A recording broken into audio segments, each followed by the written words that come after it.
So my name is Marcy Young. I am the founder and servant leader of an HR outsourcing and consulting firm here in Louisville, Kentucky. So he and I were introduced during a podcast, and he introduced me to talk on his podcast to talk about the Great Resignation during COVID and the pandemic.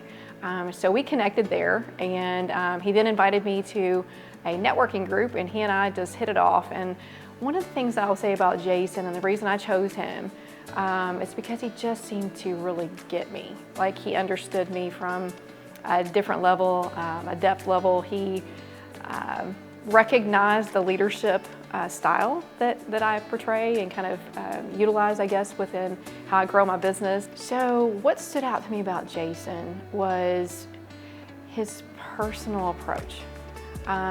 He's a great listener. He spent most of the time just listening to me, asking me questions, and listening to my answers. He just spent time getting to know me, understanding me and where I come from and what my thought process is. And although he was filling those in before I could even explain them, which was, like I said, very scary. But I think if you are shopping or looking for a coach, as a professional, regardless of your position, if you're looking for a coach, you'll find that it's obvious not every coach is made for every person. So for Jason, he was definitely my choice and my pick.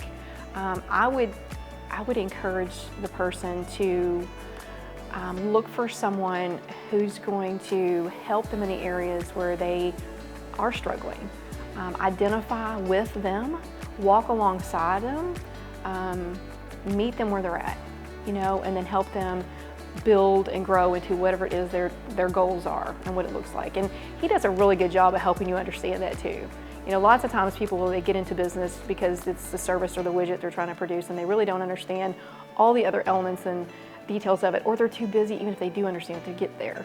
So part of what he does is slows that process down so that you can focus. It's very intentional, very, very much of an effort to say, okay, what does this look like and how do we get to the next step? And then he coaches you to get there.